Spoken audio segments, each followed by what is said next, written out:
Hey everyone, welcome back to the channel. Stop for a second and think about the tattoo you have, or the one you're thinking about getting. Now, imagine someone from 1950 looking at it. Would they even recognize it as a tattoo? A bold anchor on a sailor's arm in the 1940s felt timeless and protective. A thick tribal armband in the late 90s screamed, "Cool Rebel." A delicate fine-line quote on your collarbone in 2018 felt deeply personal and Instagram-ready. And today? Micro-realism portraits or elegant single-needle florals that almost look like jewelry. Why do tattoo styles keep changing so dramatically across decades? What's really driving these shifts? And what do they reveal about who we are as a society at different moments in history? Today, we're taking a deep, unhurried journey through the evolution of tattoo styles. We'll explore not just what changed, but why it changed, the cultural forces behind it, real stories from each era, and what this all means for you today. This isn't a quick list of trends. It's a mirror held up to society itself. Stick with me through the whole thing.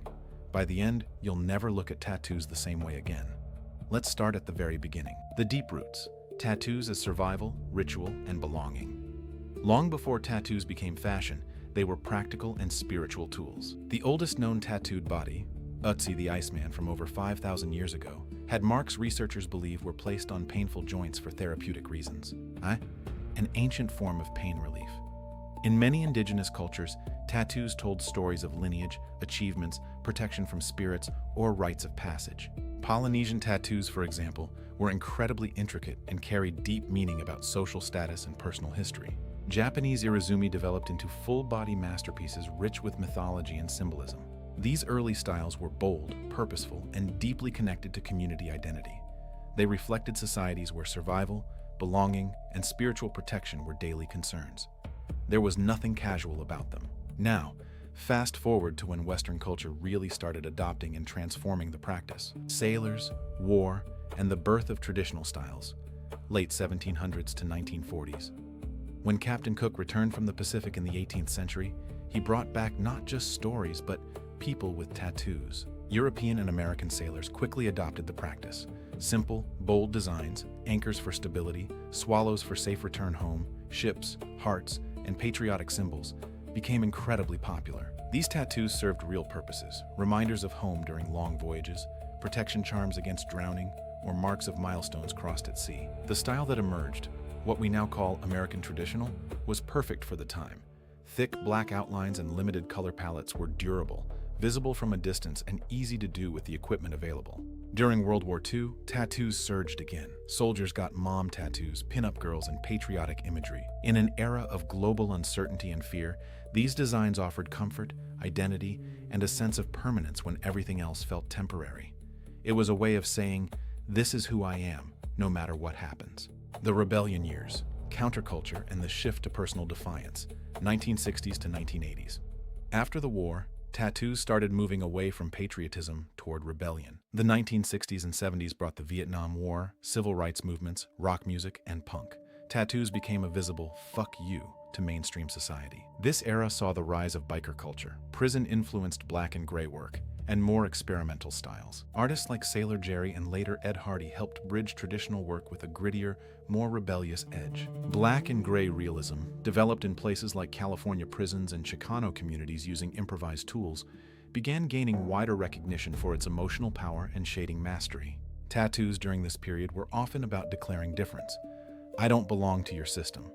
The styles reflected a society questioning authority and searching for individual freedom. The 1990s brought one of the most visible explosions.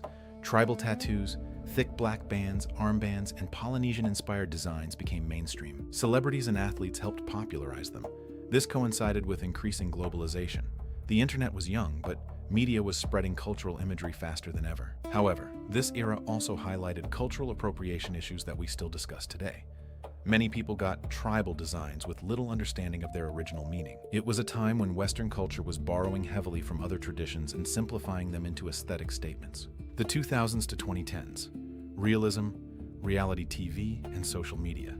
The early 2000s saw huge advances in equipment and pigments, leading to hyper-realistic portraits and vibrant full-color work. Shows like Miami Ink brought tattooing into mainstream living rooms and made it seem more accessible and acceptable. Then, Instagram changed everything.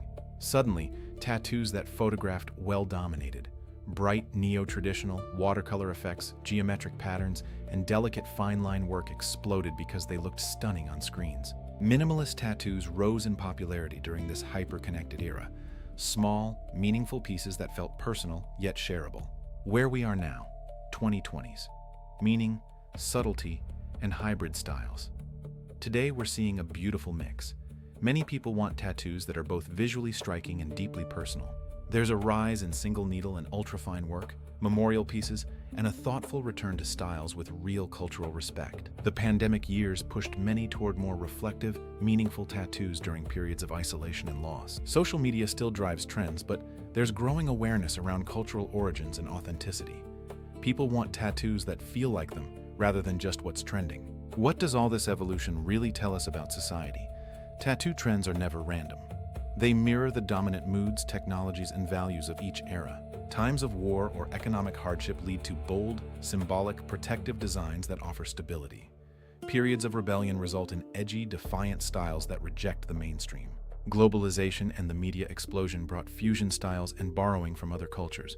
The social media age favored photogenic, personal, brand-friendly tattoos. Current uncertainty and the desire for connection lead to more intentional, meaningful, and sometimes subtle work. We've moved from tattoos as marks of group belonging to marks of individual identity and personal storytelling. That shift reflects broader societal changes from collective to hyper-individual cultures. Looking ahead.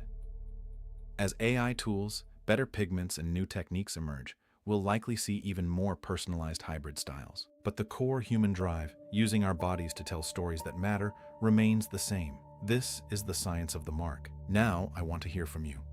What style was popular when you got your first tattoo, and does it still feel right today? Drop your thoughts and stories in the comments. I genuinely read every single one.